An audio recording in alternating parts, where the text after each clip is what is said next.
ये काम के पीछे काम, चेन, ये ना एक चेन है। मैंने तुम्हें कोई काम दिया,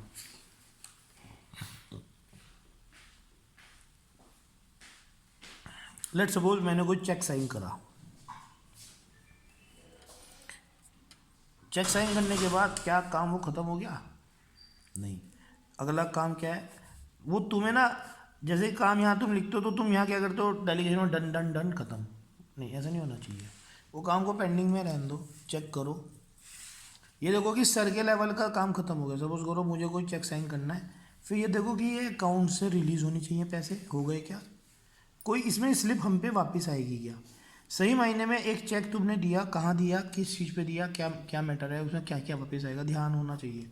तुमने ये पॉलिसी में दिया तो क्या होता है, चेक जाएगा, वो एक स्लिप देंगे, फिर वो हमारे बैंक से पैसे कटे नहीं कटे, हम पे पेमेंट रिसीप्ट की स्लिप आ गई क्या। तुमने इलेक्ट्रिसिटी की पेमेंट करी, बैंक से पैसे कट गए क्या, स्लिप आ गई। स्लिप तो इमीडिएट आ गई, तो बैंक से पैसे कट गए ना, बाउंस तो नहीं हुआ, कोई प्रॉब्लम तो नहीं आई। ये होता है मैटर। एक तुमने कोई चेक दिया किसी सामान का, उसमें स्लिप तो नहीं आएगी, बट प्रायर बिल आएगा, बिल आ गया क्या। तो एक काम के पीछे ना चेन होती है। अब ये तो यहाँ पे मेरे को लगता है कि डन नहीं करनी चाहिए चेक, उसमें खुद याद रखना चाहिए कि चेक लग गया, अकाउंट से पैसे एक बार दिखवा लो कि सर ये पैसे कटे थे, बैंक से कट गए क्या, जो बैंक देख रहा, स्लिप आ गई क्या, फाइल में लग गई क्या, और बुक्स में एंटर हो गई क्या। तो बुक्स के लिए एंटर हो, फाइल के लिए एंटर के लिए तो तरीका तो ये बना दिया कि हमने फाइल ही बना दी, और बैंक से कट रही है उसके सारे डॉक्यूमेंट उसमें लगा दिए, वो अकाउंट्स वाला कर लेगा। अगर वो आज भूल जाएगा 2 दिन बाद कर लेगा, बट उसको डॉक्यूमेंटेशंस तो चाहिए ना, क्योंकि वो तो कहीं नहीं जा रहा, उसे तो पता नहीं है पैसे कहाँ गए, बिल कहाँ है, वो तुम्हें पता है। तो स्लिप आ गई, ये सब चीज़ें फाइल में लगा दो, तो अगले दिन ये देखो कि बैंक से पैसे कट गए क्या, स्लिप आ गई क्या, फाइल में सारे डॉक्यूमेंट लगा दो। तो फाइल पे लिखो कि इसमें हमें ये डॉक्यूमेंट रिक्वायर्ड होता है, ताकि भूल ना लगे। जो डॉक्यूमेंट आ गए, फाइल बंद करी, काम खत्म हो गया। और जिस दिन तुमने देखा कि ये सारे काम, मेरे तीनों काम हो गए, टिक से मारे, उस दिन डन कर लो काम को। वरना अगर तुमने कोई आज काम लिखा, वो डन मैं कर दिया, साइन सर के साइन हुए, डन हो गया, तो तुम्हें खुद भी भूल जाओगे कि ये काम होना, ये होना, ये होना, ये होना है। हर कोई ह्यूमन बीइंग है ना, भूलेगा तो है ही। तो इसलिए या तो उसे डन ही मत करो, पेंडिंग में रहने दो 2 दिन। तुमने उस पर नाम लिख रखा है अपना, या रवि का या मेरा, जिसका भी लिख रखा है, रहने दो। बट ये तुम्हें याद रखना चाहिए, ये सर के लेवल का हो गया, अब इस लेवल पे, अब इस लेवल पे, अब इस लेवल पे, अब इस लेवल पे, या नाम ही अपना लिखो, ताकि याद रहे कि ये मेरे काम है जो मुझे। या तुमने रनर बॉय के नाम लिख दिया, अमित गोयल शर्मा का नाम लिख दिया, ये तरीका होता है। कुछ काम होते हैं कुरियर, कुरियर गई, ये पहुंची नहीं पहुंची, ये चेक होना है। अब ये हमने क्या कर रखा है, ये हमने एक प्रोसेस बना रखा है कि CRM कर लेती है, चलो ये भी समझ में आता है।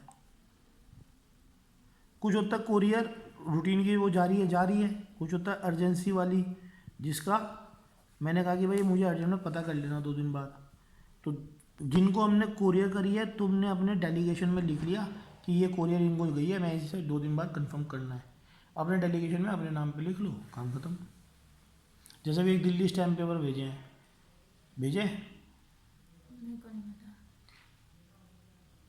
वो वंशिका ने भेजे होंगे, स्टैम्प पेपर चेक कर लेना, काम में नोट कर लेना, वो दिल्ली मूसा जी को रिसीव हुए या नहीं हुए, मुझे जवाब चाहिए, ठीक है। स्टैम्प पेपर भेजे हैं तो वो क्या है, कायदे में तो कुरियर डन हो गई, खत्म।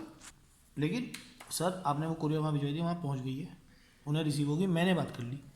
यूँ नहीं कि मैंने किसी और से कर ली, उस कुरियर पे जो नंबर लिखा उस पर बात करूँ, ठीक है। इसलिए कुरियर्स का काम में ना मैं करवाऊंगा तुम्हारे थ्रू, कि ये कुरियर सारी, कितनी कुरियर जा रही हैं, वो सारी सिस्टम में गिर जाएँ, फॉर्म बन जाएगा, तुम्हें उसके बाद कुछ नहीं करना, उसके बाद PC फॉलोअप करती रहेगी। कोई कुरियर नहीं गई, नहीं गई, PC पता भी कर लेगी, कोई इशू नहीं है, वो भी कोई इशू नहीं है। कुछ पे उस पर तुम लिख दोगे कि मैं पता करूँगी, तो तुम उससे कहते ना ये वाली कुरियर मुझे बता देगी, तुम उसकी रिपोर्ट मुझे दोगे, ताकि तुम्हें याद रहे। वो कब याद रहेगा, जब तुम डेलीगेशन में लिख लोगे। तो बहुत सारे काम ऐसे हैं जिसके चेन के पीछे चेन है, एक के पीछे एक के पीछे एक, कुछ गया फिर कुछ आएगा, फिर कुछ रिप्लाई जाएगा, फिर कुछ रिप्लाई जाएगा, फिर कुछ आएगा, फिर कुछ रिप्लाई जाएगा। एक काम है अभी शुरू हुआ, यहाँ पे मिले, बात खत्म होगी, चैप्टर क्लोज हो गया। तो वो हर काम को समझना इंपॉर्टेंट है कि चेन है या नहीं है। ठीक है, चलो जी।